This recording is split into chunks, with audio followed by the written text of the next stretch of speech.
So,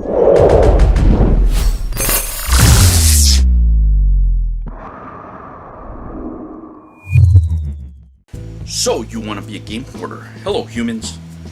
Why have you chosen this life? I don't know, but I'll give you 10 tips. 10 tips. If you want to become a game hoarder, I mean collector. Collector, let's just say collector. Here are some of my tips. Number 10. Patience. Patience. Rome was not built in a day. You know, it wasn't built in a day. And your game collection, unless you're stinking rich, is not going to happen overnight. So it's going to take some time. How much time? I would give it anywhere from 1 to 3 years to get started with the bulk of your collection, right? Depending what you want to, buy and collect for and things like that. But that would be a reasonable period of time in normal times, where when you have conventions and the stores are open and you can do some shopping. You're going to have patience, because to get good deals, to expand your collection, you're going to have to get good deals. That leads me to number 9. Value pricing. Value pricing. What does that mean? Buy things that nobody wants. That's right. You want to get the best price possible, buy as many games possible for the lowest amount of money. What that is going to mean is that you're going to be buying a lot of games that nobody wants at the time. Somebody eventually will want them, and they'll skyrocket in price. Trust me, when I look at the value of my collection, I'm just like, ugh. No way, right? Because a lot of these games I bought for 10 cents, 50 cents, $5, most of them. Just depends on the game. But I can tell you they're nowhere near the prices they're asking for now.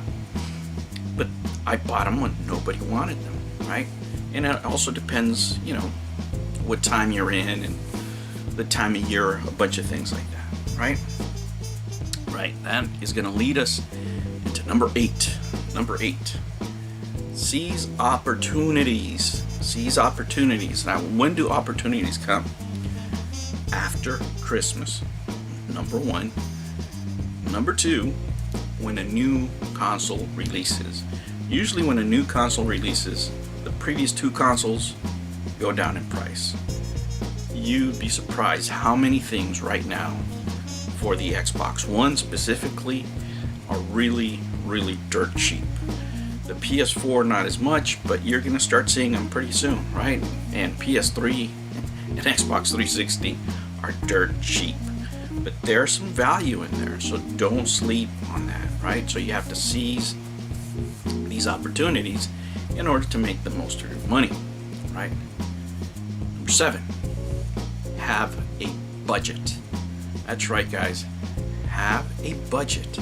Whatever you decide you're going to spend on these games for your collection, set a number at the beginning of the year and then divide it into 12, right? If you don't spend the money in one month, you can save it on the other. Make it within your budget. Just don't buy things off the cuff, because then you're going to have too much one month, not enough the other, and it's going to throw your budget wonky. And you want to keep in budget in order to stay true to your goals of your collection. Remember, you're buying for value, right? You just can't buy any single game that comes up. Oh, I want this and I want that, because then you're going to be paying full price most of the time. So that leads me on to the next, which is number 6. Don't be afraid to walk away from the table. If the deal isn't good, don't be afraid to say, you know what, I'm good. I'm good. There might be a game that you really, really want, but it's not the price you want. It's not a fair price, right? Maybe they're asking top dollar. Maybe it's the market that's peaking. Don't be afraid to say, you know what, maybe next time. Maybe next time. If you know you're paying too much, don't give in, right? Don't give in to the eBays and to what have you, to any pressure to have a certain game. Just walk away. There's better values out there. Maybe you can buy a couple of things for a lesser price that you can flip over and trade for what you want. There's always plenty of games out there, right? They're not going to run out of expensive games. Trust me, they're always there. All right, next, number 5. Inventory. What does that mean? You don't want to be buying doubles of games that you really don't want to buy. There comes a point, and it's happened to me, guys, where you have so many games you don't remember that you have that game, and you buy it again, and you buy it for a higher price than you did before, and then now your value are like, ugh. So when you try to trade that game, you have to, average it out, or you want to keep it. Maybe you can't sell it for as much. I mean, don't get caught in that trap. Have an inventory that you have easy access to. I use GameEye. There's other applications there. Use that and track it well. All right. Next, number 4. Don't overshop on eBay. Right? eBay will never, should never be the bulk of obtaining your collection, because you most likely will end up paying too much for games in the long run, right? Most of the game values that you're going to find are going to be from private parties, not from eBay. You're going to find them on Facebook, communicating with people. You're going to find them on Craigslist. You're going to find them from friends. So make sure that you're not always on eBay to buy things. You can be on eBay for tracking prices, things like that, because eBay really does set the price for the gaming market, unfortunately.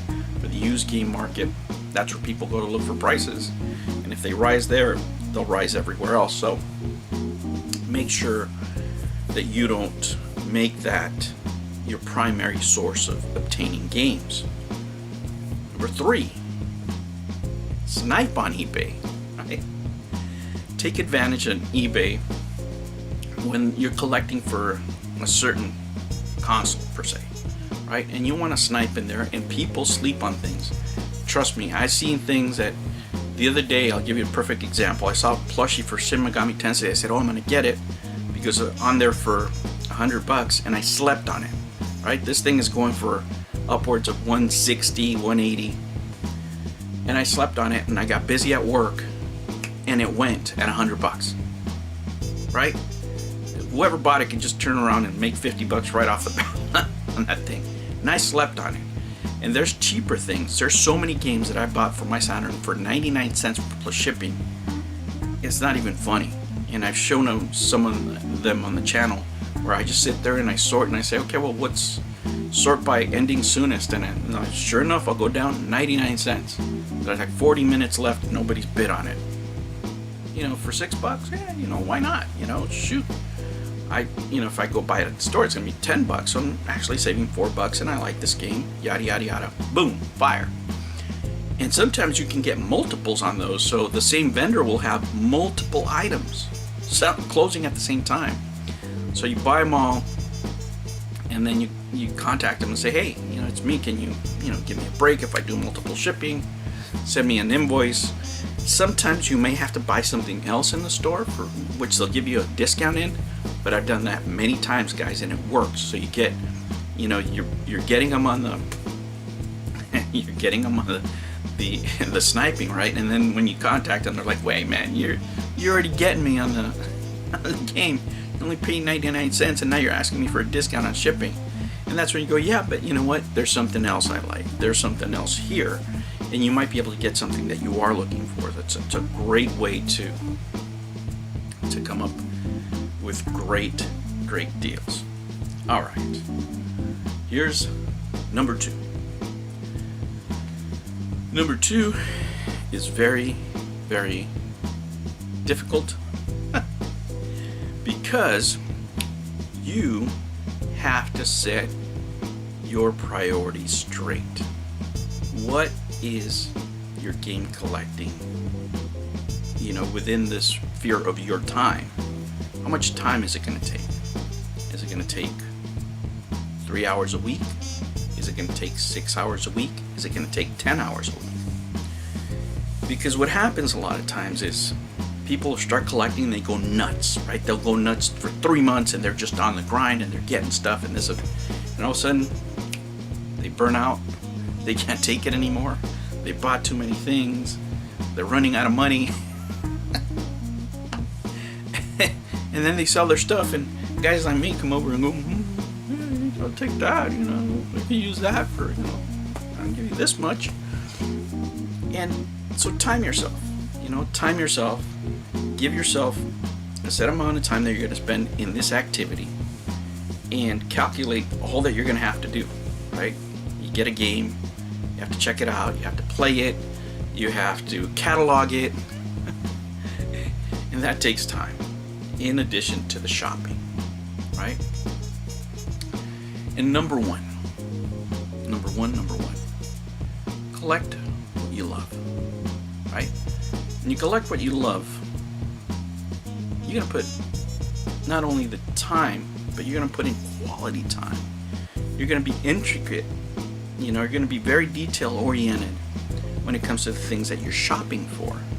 And that will always give you value, because you'll look at 5, 10, 15 different items and choose the one with the best price, right? Choose the one with the best price. It'll help you negotiate better prices, you know, and not only that, it'll give you a connection to your collection, right? Because you're in touch with these games, you know the market, you know the feel,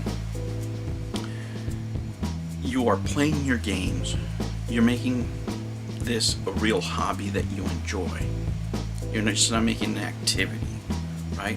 See, a lot of people collect, they start collecting things they don't even want just because it's cheap, and you know, then they burn out again. They start off with great intentions, but you know, in a year, 2 years, they're out. And you see that a lot.